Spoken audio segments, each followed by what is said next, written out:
You're listening to an Airwave Media Podcast.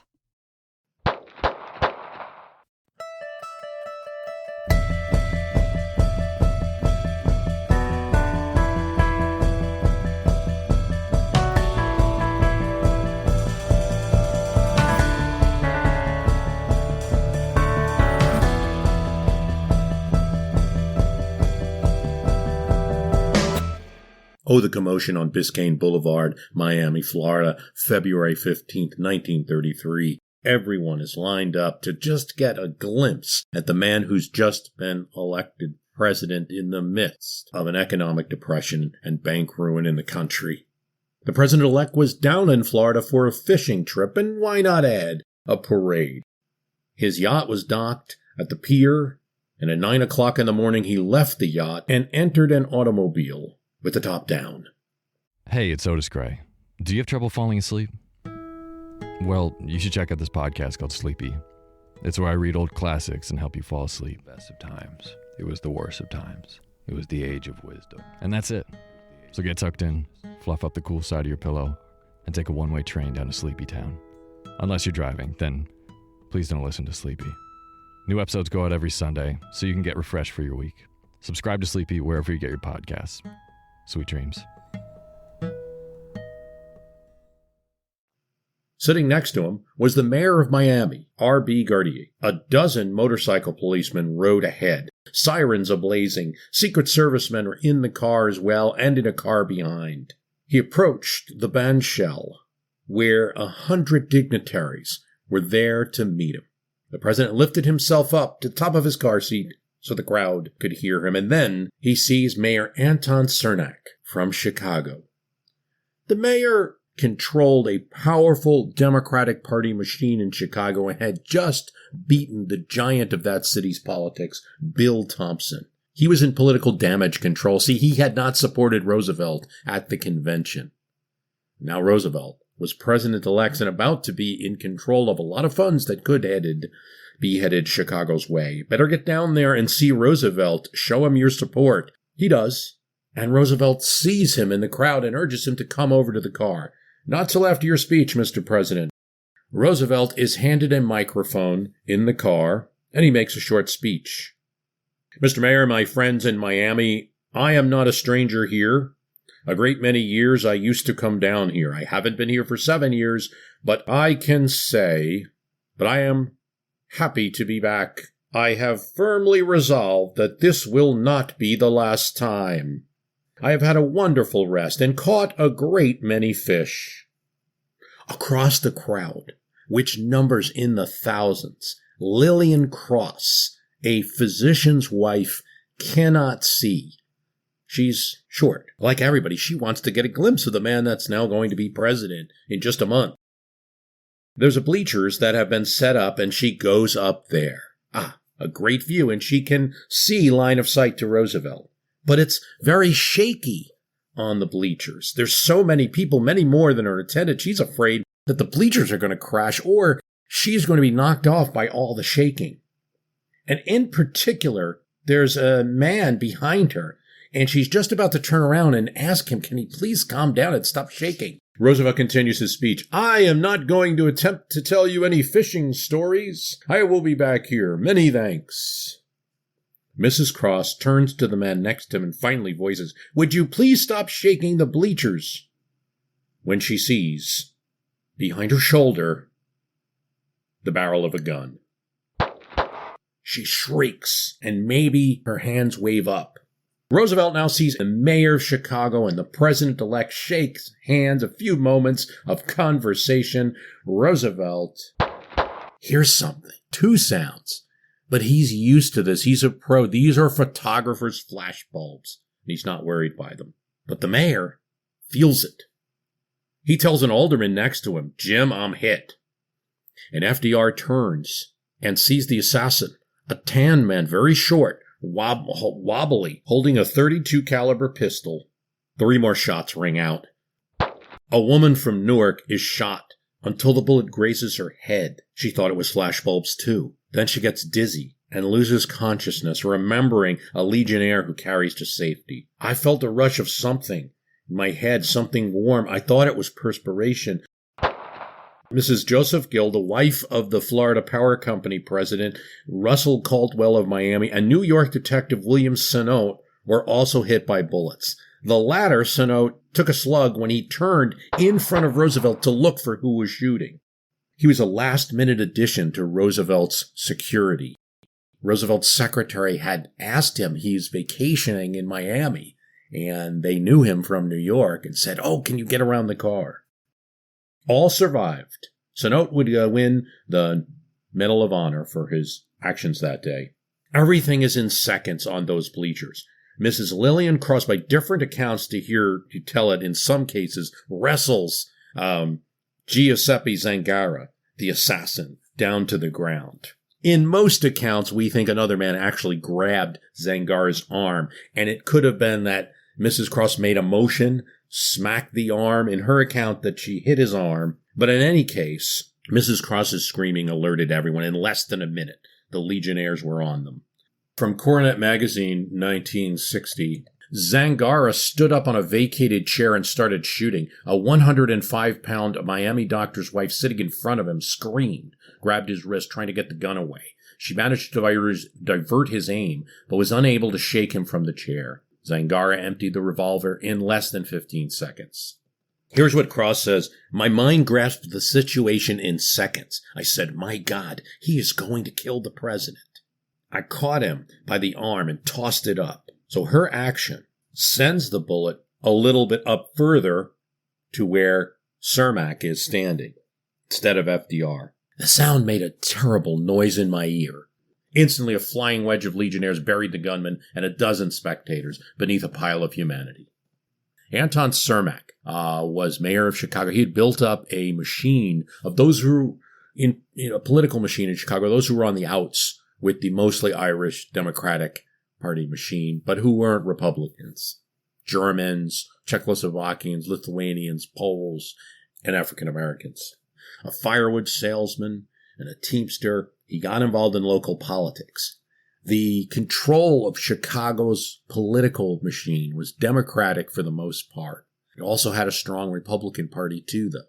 Democratic machine was mostly Irish, and those who were German or Czechoslovakian or Lithuanian or Polish either had to go Republican or not be part of a party usually that was controlling things. And he built up a machine of the people who were on the outs from the Democratic Party but weren't Republicans. And in 1931, he beats Mayor Bill Thompson, Big Bill Thompson, who had controlled the city through the 20s. From Coronet Magazine, 1960, the curtain of the drama went up when Miami headlines announced that President-elect Roosevelt had ended his 11-day fishing trip aboard Vincent Astor's yacht and would make a brief speech in Miami before leaving by train for Washington to prepare for his inauguration on March 4th. In a cheap rooming house in downtown Miami, Giuseppe Zangara, a pint-sized Italian immigrant, lay on the sway-backed iron bed and laboriously read the newspaper, which carried a map of FDR's route. Leaving the rooming house, he went to a pawn shop where he purchased an $8 mail-order revolver and 10 cartridges. Then he hurried towards Bayfront Park. Now, according to Coronet Magazine's account, it's actually Mayor Cermak that causes Roosevelt's car to be there a little longer than planned. The president-elect's speech was brief. When he finished, the celebrities broke from the stage and started towards the car. George Broadnox, Secret Service agent in charge of security arrangements, waved to the driver of the auto to get going. But Roosevelt stayed the order and called him over. The Chicago mayor stepped on the car's running board and shook the president-elect's hand. They chatted for a few moments. When Mayor Cermak dies of his wounds later, Zangara is put in Old Sparky, Florida's electric chair. Here's Coronet Magazine. The sentence was carried out on March 20th, 1933, at the state prison.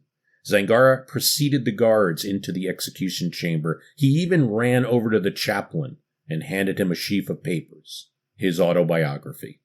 As the guards approached him, Zangara said, "Keep hands off. I am not afraid to sit in the chair. I do it myself." Push the button, were his last words. He was upset that there was no newsreels at the event. The only reason Zangara could give for his act, then or afterwards, was that he hated capitalists and he hated kings, and he suffered almost continuously from stomach pains. Doctors later said these pains were probably emotional in origin. About 10 years earlier, he had resolved to assassinate King Victor Emmanuel of Italy, but decided not to because of dense crowds. He had intended to go north and shoot President Hoover, but then he read of FDR's visit. That was his story. Now, there's going to be conspiracy theories that are going to come out afterwards that this was a Chicago gangland hit, and that actually Mayor Cermak was the target and not FDR. And this is something I've heard in the past too, but the more I read about this story, it seems very unlikely. First of all, we're talking about shots that were fired that Zangara obviously did not aim at because his hand was being pulled. Also, the mayor was on the bandstand and not supposed to be part of the car, but the shots were aimed at the car. And the fact that Zangara happened to be there, a lack of connection between Zangara and really Chicago at all, this really, seems strange. And it's easy to say that everything is like a mob hit, right? This story of Lillian Cross got a lot of press. Here's the United Press, UP. Because of the courage of a small woman who pitted her strength against a crazed gunman, probably saved President-elect Franklin Roosevelt. She seized the pistol arm of Giuseppe Zangara and matched her body against his. But the reality is there was another man involved in the story who also grabbed the gunman's hand, but this compelling story of this physician's wife was too good not to press with, and so Cross gets a lot of press for this and gets a congratulatory note from the White House after the trip. The Chicago Tribune prints two stories. One is that the mayor of Chicago, in his last words at the hospital to Franklin Roosevelt accompanies. Roosevelt stops his car because the Secret Service agents want to take off. Roosevelt says, no, the man's being apprehended. He didn't hit me. Let's stop, get the mayor of Chicago, bring them to the hospital. And they do, and the president's car rides about 20 blocks to the nearest hospital. The mayor of Chicago is taken there. And according to a Chicago Tribune story, the mayor says, I'm glad it was me instead of you. Now, either the mayor of Chicago is a brilliant politician, even in his last moments, trying to woo the new president-elect to help his city, or, as we think is more likely, the Chicago Tribune simply made this quote up. The Chicago Tribune was also fond of pointing out that in the letter that Franklin Roosevelt writes to Lillian Cross, that the White House writes, that they keep saying your quick action averted a tragedy, as if the killing of the mayor of Chicago was not in itself a tragedy, but we know what he meant, that it avoided, Zangara's bullet is something to think about. Perhaps the actions of Cross and the other people who were able to disrupt the gunman, because if President-elect Roosevelt is killed, John Nance Garner becomes president. He's a Democrat. He's not going to be, we believe, as aggressive on the New Deal. You might get some legislation out of him, but he's not going to be the same type of president as Franklin Roosevelt. History would be quite different. Well, you look at the type of weapon. You look at the fact that actually, in the story of McKinley, say there's not that great Secret Service protection. Here, Roosevelt actually was very concerned with his own security. And so it's not like, and that's part of it too, because we believe that the New York police detective took a bullet that might have hit Roosevelt. But the Chicago Tribune was published by Robert McCormick, called the Colonel because he had been a colonel in the Illinois Guard and served in World War I. There was no love lost between the Chicago Tribune and Franklin Roosevelt. Mr. Roosevelt is a communist, McCormick editorialized in an opinion he never saw any reason to qualify. He didn't like Roosevelt in 1932. He opposed the New Deal. In 1936, as Roosevelt runs for re-election, McCormick runs the Tribune headline that says, only 97 days left to save your country. And not only did he put it in the headline of the Chicago Tribune, but switchboard operators would repeat the appropriate countdown as election day approached. So 95 days to save your country. Chicago Tribune, 5 days to save your country. Here's how Ron Grossman, a Tribune staff reporter, described McCormick one of the most colorful, which is to say glorious idiosyncratic figures in American journalism. His madcap genius helped to shape today's media landscape. McCormick was innovative and realized that a newspaper station had to get involved in radio early. And his broadcast, personal broadcast, over WGN, the pioneering radio station he owned, which stood for the Tribune's slogan, World's Greatest Newspaper, WGN. Long after the president's death in 1945, McCormick kept on thundering across the airwaves against him, and he insisted the nation's moral fiber had been undermined by the New Deal. For a period in 1935, McCormick protested Rhode Island's Democratic judiciary by taking the star for Rhode Island off the flag outside the Tribune building. The 13th star was removed. He only added it back after he was advised that the alteration of the American flag was unlawful. He published the Victory Program, military plan that FDR had ordered in the summer of 1941 to prepare the United States for entry into World War II. It was leaked to him by U.S. Senator Burton Wheeler, who was an isolationist. And it was published December 4th, 1941, 3 days before the Japanese attack on Pearl Harbor. It was only because of the seriousness of that event and the domination of that event in the news that the story about this leak didn't get more press. From the Durango Herald, FDR in the White House read the Tribune every day. His friends tried to talk him out of it, but he evidently wanted to know the worst about himself, one said. When he ran for a fourth term, on a ticket with Missouri Senator Harry Truman, his chief aide Harry Hopkins, forecasting a win, cabled to a member of Winston Churchill's cabinet that if Hopkins were wrong, I will underwrite the British national debt and subscribe to the Chicago Tribune. McCormick was against a lot of things. Wall Street, Easterners, Democrats, New Deal, Fair Deal, liberal Republicans, the League of Nations, the World Court, the United Nations, British imperialism, socialism. He was against both Cermak and Bill Thompson, Republican and Democrat. McCormick had soured on Herbert Hoover early. Reading an advance copy of Hoover's inaugural address, the publisher sent a telegram to his Washington bureau. This man will not do. The Great Depression of 1929 surprised Herbert Hoover, the major financial wizards and capitalists, but apparently not Robert McCormick. All during Hoover's tenure of office, he made speeches denouncing the role of government in the affairs of people. He developed a theory of causation for the Depression. It was traced to the extravagance of governmental expenditures since the war. A cut in taxes would bring a return to prosperity. He's also an isolationist. The miserable failure of that great departure from the ancient American principle of isolationism starkly warned against further dalliance with internationalist policies, McCormick wrote. It wasn't just McCormick's Tribune, though he was kind of the leader, Joseph Patterson's Daily News, and Sissy Patterson's Washington Times Herald. 2 days after Pearl Harbor, Roosevelt said, "To all newspapers and radio stations, all those who reach the eyes and ears of the American people, I say this. You have a most grave responsibility to the nation, now and for the duration of this war.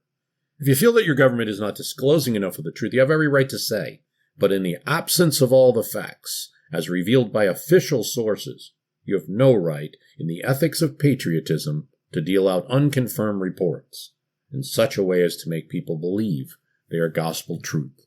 6 months after Pearl Harbor, Roosevelt, convinced that these papers were just printing pro-German and fascist sentiment, ordered the Justice Department to analyze the content of their editorials and news articles, find if there was any propaganda. The Justice Department did not find this.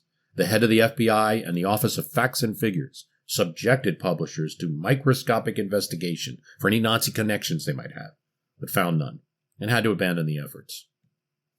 McCormick called Truman a nincompoop on his editorial page, anticipated a sound defeat, and the Tribune was in the middle of a printer's strike, and this is why he has to come out with the issue early and calls the election for Dewey, resulting in the first edition of 150,000 copies with the most famous headline in the paper's history, "Dewey defeats Truman." This is what the New York Times says. He considered himself an aristocrat in his imposing structure, 6 feet 4 inches tall, with a muscular body weighing over 200 pounds. His erect soldierly bearing and his reserved manner and distinguished appearance made it easy for him to play that role of aristocrat. Yet he despised the idle rich and had no use for parasites, dilettantes, or mere pleasure seekers.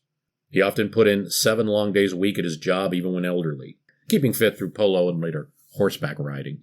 He could still get into the war uniform of his 30s when he was in his 70s.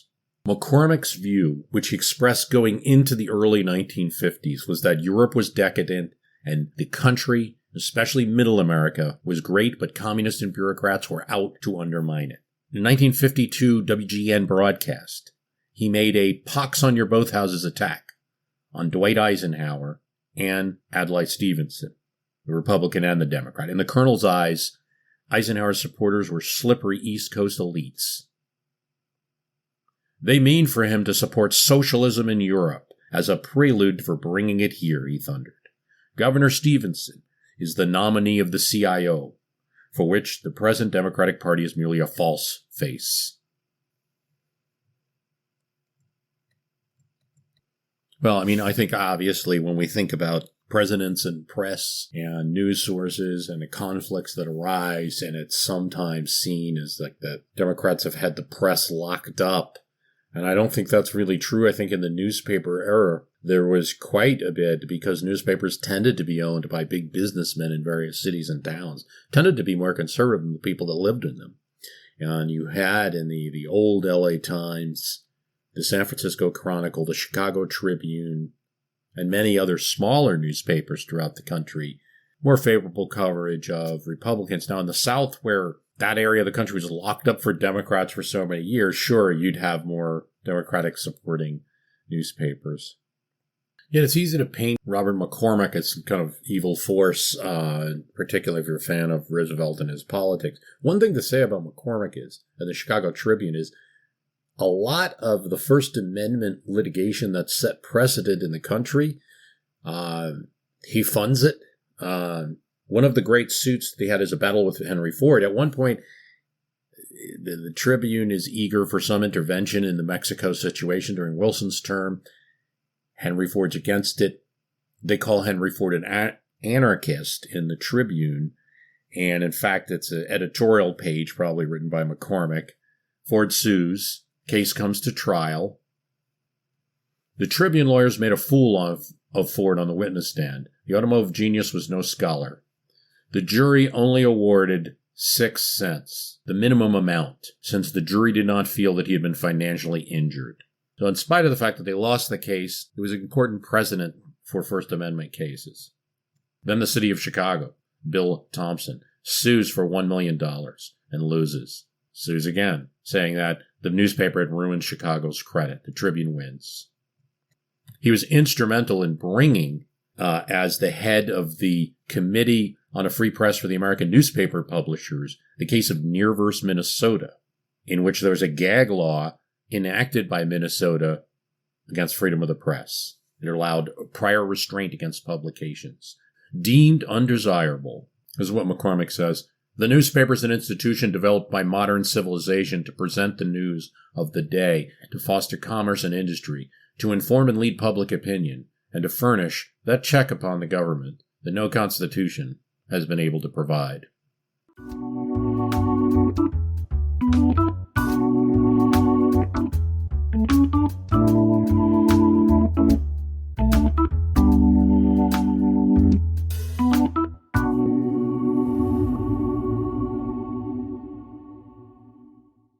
I never thought about what I looked like. I didn't know what a mirror was. I didn't know there was such a thing as electricity, or that water could come into the house through a pipe. The actor Sidney Poitier moved from Nassau, the Bahamas, to Miami in the 1940s. The climate, he said, was like Nassau, where he's from, but culture was different. They looked down on those with dark skin. Nothing had prepared me to surrender my pride and self-regard sufficiently to accept those humiliations. I love that line. Nothing had prepared me to surrender my pride and self-regard to accept these humiliations. That means I'm not taking any BS, just in case it's not clear. Sidney Poitier got a job as a delivery person in Miami, And he goes to deliver to one store, and he tells the woman at the counter, "Here is your package." And she says, "Get to the back where you belong." "But I'm here," he says. "Here's the package." He wants to make the delivery and get on. The door is slammed in his face. He leaves the package on the front door instead of going to the back. A couple of nights later, when I came home, my brother's house was dark, and the family was lying on the floor, huddled together. I realized that the Klan had been looking for me. Everyone was terrified, fearful, but I wasn't. I was headstrong, maybe too much. I knew I came from a good mother and a good father, and I knew I was a good person. I wouldn't be intimidated. That I would take on for the rest of my life, and that trait. In the theater, I would always want to be better. I didn't just want to be Marlon Brando. I wanted to be better than Marlon Brando. What's something you learned in history class that you feel wasn't the whole truth? Better yet, what's something you didn't learn at all that was omitted completely? That's what I'd like to call redacted history. I believe that all history, no matter how good or bad, needs to be told. There are wars, massacres, battles, and entire historical events that are just not in our school's history books. Have you ever heard of Mary Bowser? I didn't think so. My name is Andre White, the host of the Redacted History Podcast, the place where history's forgotten events, heroes, and villains get their story told, one episode at a time. So come huddle around the campfire with me and get ready to hear the stories that you were robbed of. And get comfortable. We're going to be here a while. The Redacted History Podcast. Real history never dies. Stream the Redacted History Podcast on Apple Podcasts, Spotify, or wherever else you get your podcasts. Throughout history, royals across the world were notorious for incest. They married their own relatives in order to consolidate power and keep their blood blue. But they were oblivious to the havoc all this inbreeding was having on the health of their offspring. From Egyptian pharaohs marrying their own sisters to the Habsburgs' notoriously oversized lower jaws, I explore the most shocking incestuous relationships and tragically inbred individuals in royal history. And that's just episode 1. On the History Tea Time podcast, I profile remarkable queens and LGBTQ+ royals, explore royal family trees, and delve into women's medical history and other fascinating topics. I'm Lindsay Holiday, and I'm spilling the tea on history. Join me every Tuesday for new episodes of the History Tea Time podcast, wherever fine podcasts are enjoyed. That trait took me to the damnedest places. But he did decide to get out of Miami. He tried Atlanta. There was no room in any of these towns for me to be me, so I took a bus from New York. Now, most people in Nassau had never been to America, didn't know what it's like. But you hear stories, myths, especially about Harlem. Everything going on there, the Harlem Renaissance, the music, the literature, the poetry. But even this didn't prepare me. I get to New York, and my first conversation was with a well-dressed black man who I asked how to get to Harlem. He pointed me to steps that went down. I thought, this is odd. Nothing had prepared me for what I saw. An underground railroad with trains moving at breakneck speed, cars full of people. That's how we got to Harlem. My first 2 years, call it my time of ashes, my time between arriving in New York and starting to get a job at the American Negro Theater. It was my time in ashes. In Africa, men can smear their faces in ashes for their initiation into manhood. From the autobiography of Sidney Poitier. My home in Nashville, look here what I got, until our years are changing. Sidney Poitier did an interview in 2000 for The Observer, and he said about his career, I had to think twice or 3 times about every step I took. I was in a culture that denied me my very existence. I had no forces behind me. Blacks were so new in Hollywood. There was almost no frame of reference for us except as stereotypical, one-dimensional characters. I had in mind what was expected of me and what I expected of myself. And he looked for complex roles. He had to turn down roles that were more stereotypical. It was a choice, a clear choice, he said, in 1967, the New York Times. If the fabric of society were different, I would scream to high heaven to play villains and to deal with all kinds of different images of African-American life that would be more dimensional. But at this stage of the game, I wanted to play saints, and quite literally plays a priest, plays other characters that are great heroes. Where he really breaks out is The Defiant Ones in 1958. He gets his first nomination, Oscar nomination for Best Actor. So 11 stitches in a little cat. It's the story of two prisoners on the run. One is white, one is black. The two missing men, Noah Cullen and John Joker Jackson. John Joker Jackson is played by Tony Curtis. What's eating you? They hate each other. The problem is they're shackled together because they're part of a chain gang. And they weren't supposed to be, but the warden's got a sense of humor. Long gone, what I mean. They escape when a truck loaded with prisoners crashes. And of course, a sheriff's posse and many bloodhounds are dispatched the next morning to find them. What's eating you?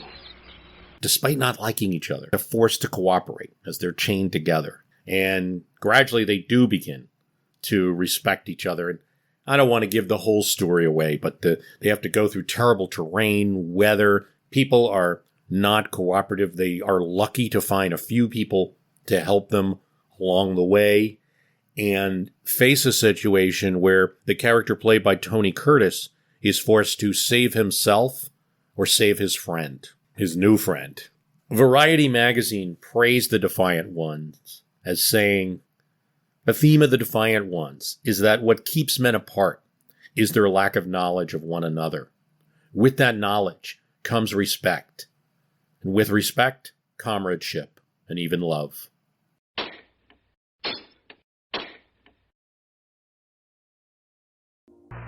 Go ahead, Mr. President. This is Houston out.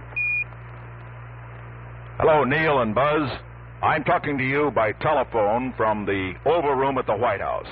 And this certainly has to be the most historic telephone call ever made from the White House. I just can't tell you how proud we all are of what you have done. For every American, this has to be the proudest day of our lives. And for people all over the world, I am sure that they too join with Americans in recognizing what an immense feat this is. Because of what you have done, the heavens have become a part of man's world. And as you talk to us from the Sea of Tranquility, it inspires us to redouble our efforts to bring peace and tranquility to Earth. For one priceless moment in the whole history of man, all the people on this earth are truly one. One in their pride in what you have done, and one in our prayers that you will return safely to Earth. Thank you, Mr. President. It's a great honor and privilege for us to be here representing not only the United States, but men of peace of all nations, and with interest and a curiosity and with a vision for the future. Honor for us to be able to participate here today. And thank you very much, and I look forward, all of us look forward to seeing you on the Hornet on Thursday. So, one of the things I talk about in the Space versus Inflation podcast is what would have happened, right? Let's say Nixon and Congress, to be fair, did not cut space funding and kept space funding at Mercury, Gemini, Apollo levels that President Kennedy and to some extent Lyndon Johnson had. It's really Lyndon Johnson that makes the first cut. But Nixon really puts the knife in human missions to the moon. And orbiters, space stations, multiple, not just the Skylab, which survived Nixon's cuts, a piloted Venus flyby. These were things that NASA had on their radar, and also they very much wanted lunar bases. So there'd be a base on the moon that we would be going to on a regular basis.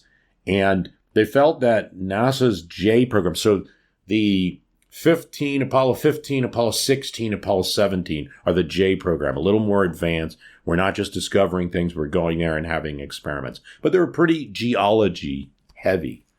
And 19 and 20 would have set up more command and service modules on the moon, really setting up future projects. And it's cut down, it being shut off really is what ended future human exploration, at least by Americans, on the moon.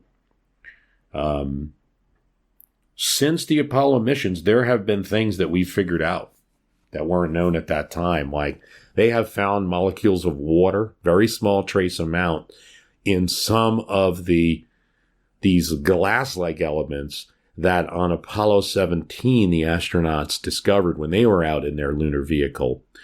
They found these like glass beads that came from a volcano, which means it comes from the core of the moon that was spit out billions of years ago. And in there, they found water. It wasn't analyzed and discovered that was water until 2008.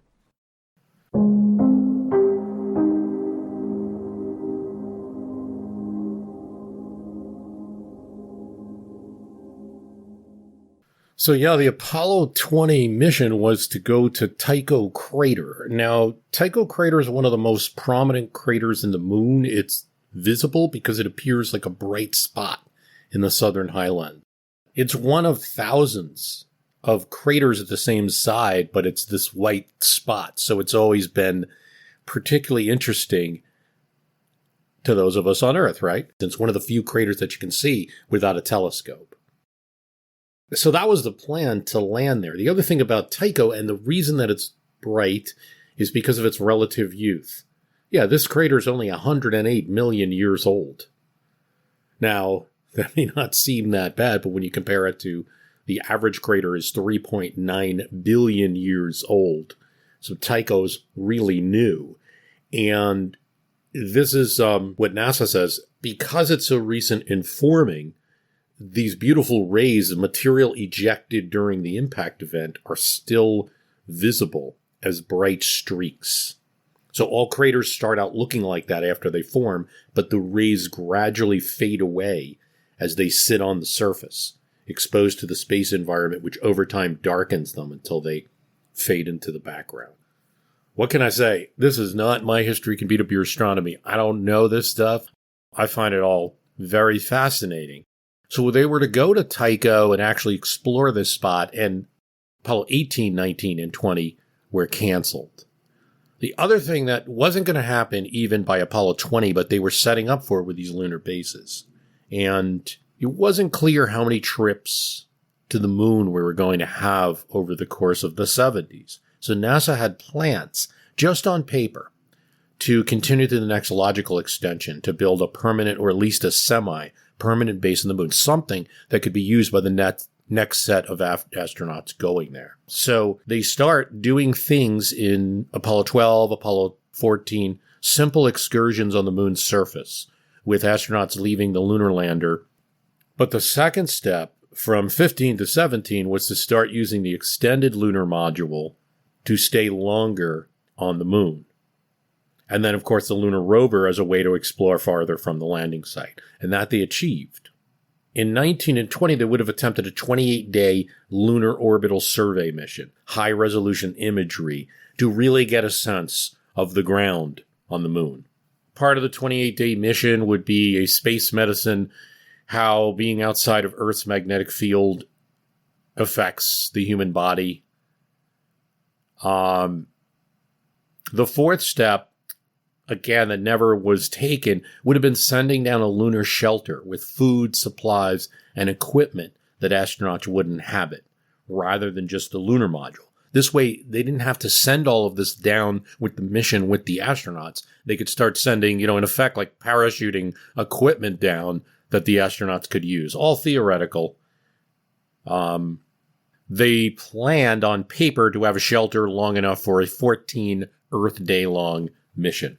Now, because Apollo 13 crashed the upper stage of Saturn V to create artificial earthquakes for seismometers that they had left on the previous missions to record, they knew that they could do a soft landing. Now, that was a crash landing. They knew they could at least hit the lunar surface without a human pilot. Obviously, the whole reason of that episode about space and inflation is to show you, look, what we missed. And because of rising prices, it's not just that things cost too much and maybe that we were backing off the commitment, but to make that point again, to make it clear, is that the value you were getting for each buck of taxpayer money was going down, which made the political will that much harder. And the attack came from both left and right. But you do see where we left off because of inflation and budget cuts. And one of these places is these lunar bases, all theoretical.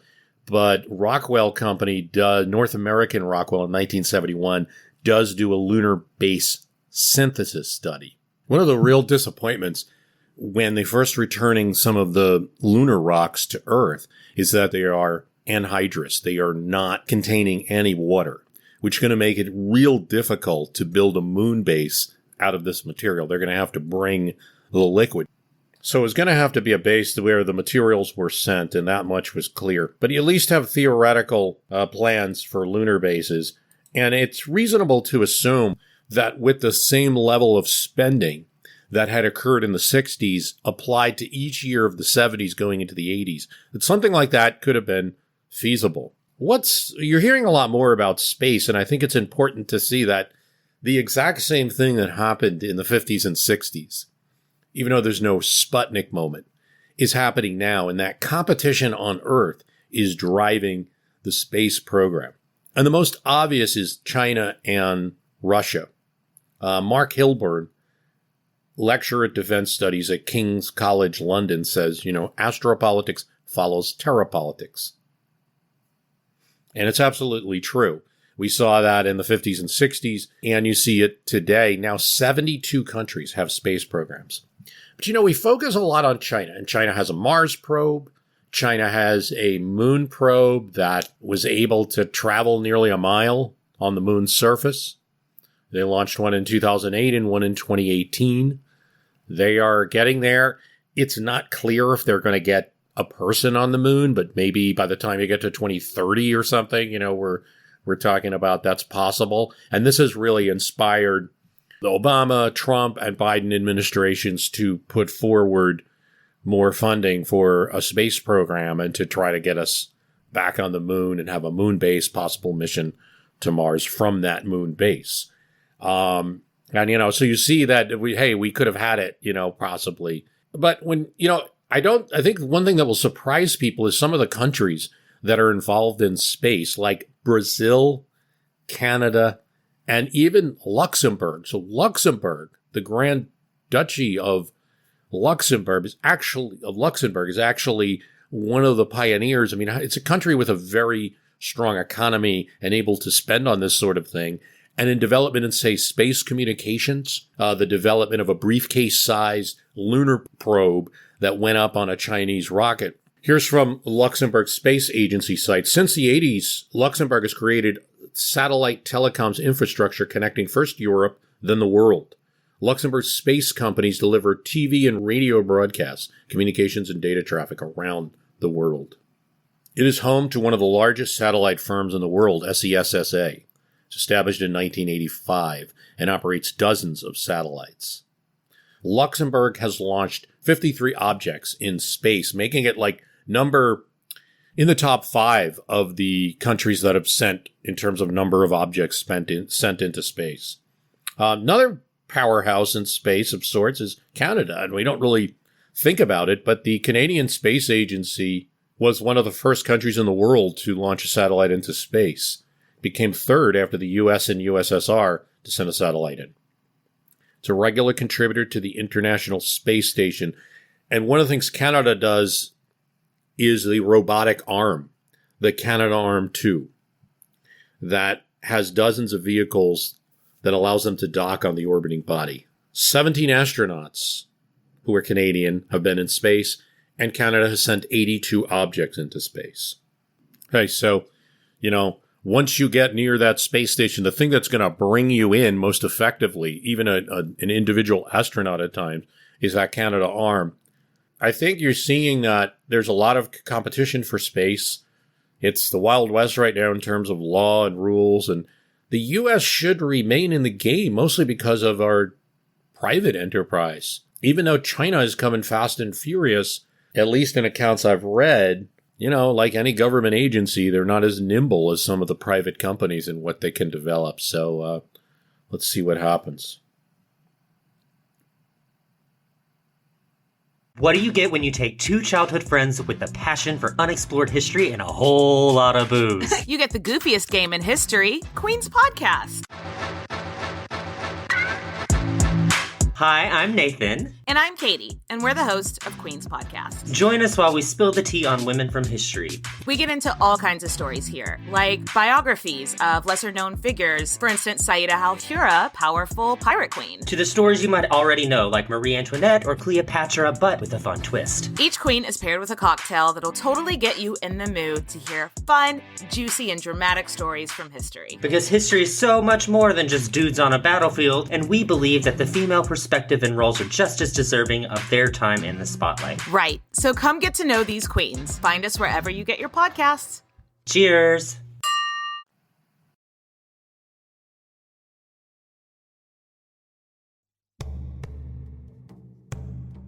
In all human history, there are few stories like that of ancient Egypt.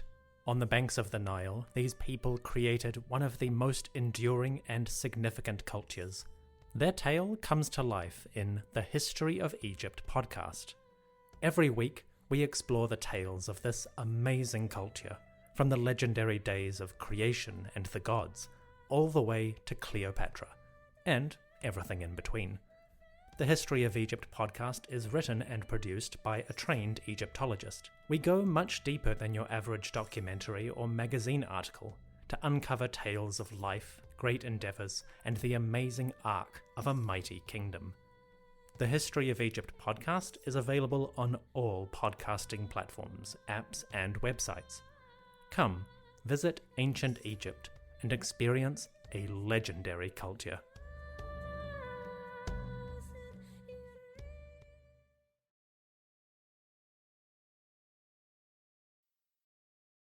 I've been wanting to take a look at John Boehner's book, and so I did. John Boehner's On the House. And there's not too much in there, but there's a couple of things. There's a lot of opinions in his book. I think it's an interesting read. Ethanol doesn't work. He says it's so stupid, but it keeps people want to run for president, so we keep putting it forward. Of course, it's easy for a guy from Ohio to say that. But he says, people don't notice the sugar lobby is just as bad. It's been a lobby for 140 years. It is so strong. He said it is protectionist, and he declares it to be socialist, the idea that we can't get sugar from other parts of the world at a cheaper price. But the sugar lobby is one of the strongest and most invisible on Congress. One time, a lobbyist came to visit him. He made a comment about sugar raping the taxpayers. I mean, it's just a private comment in his office to this lobbyist. It was, my phone did not stop ringing for 5 weeks. All of these people in my district, which doesn't really have sugar in Ohio, all of a sudden I found they had some connection. Like, we make boxes, it must have been a code red put out after my comments to the sugar lobbyists. Look, he says, in Washington, the status quo isn't unbeatable, but he can't stand people who come to Washington and think they're really just going to change everything overnight. It's incredibly difficult to take on powerful, ingrained interests in D.C. You're not going to win overnight. He goes, shouldn't stop us from trying, but you can't do everything. That's just a few things I pulled out of his book. Would like to read it more. He seemed to like to curse at people. He once called Steve King a, quote, a-hole. Of course, I'm shortening it. And then when Steve King asked why, he said, because you are. Boehner would say that he was much more frank as Speaker of the House than people were used to. He had to work with Eric Cantor, who was from the South, and, his staff and their staff didn't always get along, but they tried to work things out. He just can't stand when people say the deep state. It's just an excuse for all the problems that people has. It's weird. He also told, he's bipartisan about his cussing. He told Harry Reid to go F himself after Reid made a speech in which he accused Boehner of having a dictatorship in the House. And what really set Boehner off is that he felt that Harry Reid was trying to stoke up his most extreme members to rebel against him instead of trying to get governing done. Go F himself, he tells them. Stop ginning up my members. Boehner's a fan of red wine. He particularly likes Merlot, likes the restaurant Trattoria Alberto in Washington, D.C. near Capitol Hill, he says. And when he's there, he gets the Ruffino Reserva Ducal Chianti. Okay. He's originally from a German family, Boehner, right? And he has this veal dish that he really likes, which is a veal cutlet cooked with fried eggs on top and anchovies. And even though it's an Italian restaurant, they made it for him, and they call it the veal à la Boehner. And he says it's not on the menu anymore, but if you go there, they'll probably make it for you.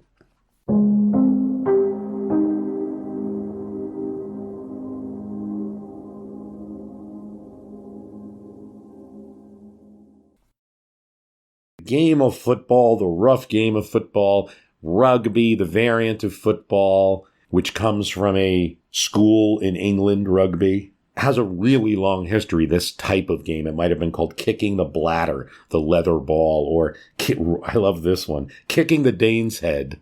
Let's go around and kick the Dane's head. You might have said that in the 12th to 13th century. And now is the game of football that we know. Steak tartare. The Tartars were known, horsemen, were known for eating raw meat or sometimes leaving meat under the saddle that they rode on and to cook it in that heat.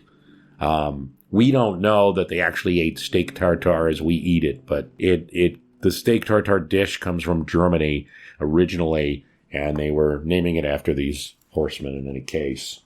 At least according to the Facts on File, Word and Phrase Origins Dictionary. Video, Latin for I see. Ozarks, the French as they traveled through what is now the American Midwest and South, like to shorten tribal names of India. So when they referred to the land that the Arkansas Indians' territory was, they might say Aux-Arcs,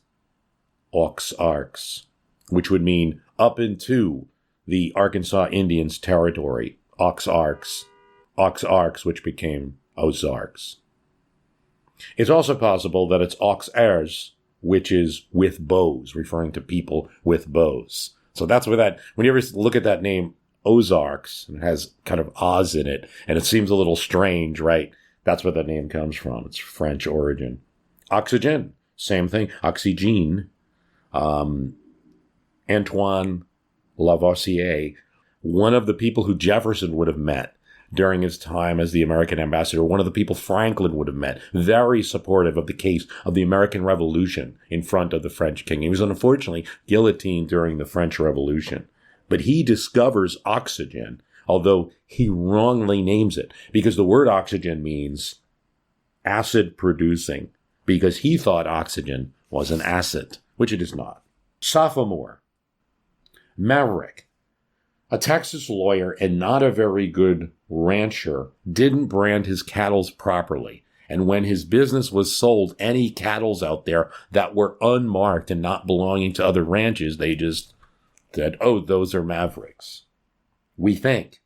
The other possibility is that Sam Maverick was sitting on the land that's now Boston when Puritans arrived to colonize that area. And he was an independent settler, not connected to the other colonies, and they had to get him to move. Sam Maverick. So those are the two possibilities. At least, again, according to the Facts on File, Word Origins Dictionary. And what you realize reading one of these things is many of these explanations are vague or controversial. Jumbo was the name of an elephant in the Barnum Circus in 1881. It comes from an African word meaning chief. Jumbo. Now you see it just meaning anything big. Jumbo size. A jargon is meaningless chatter or a tweeting sound in medieval French. Jargon. Xerox comes from zero, Greek for dry, and originally the product was the Xerograph, and the company that named this popular product was Xerox.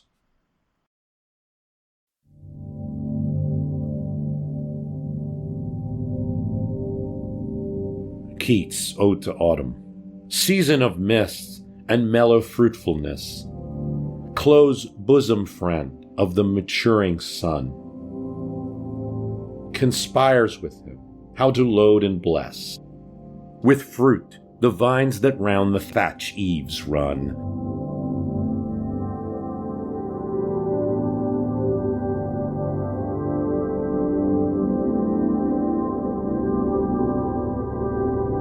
To bend with apples the mossed cottage trees, and fill all fruit with ripeness to the core, to swell the gourd and plump the hazel shells, with a sweet kernel to set budding more.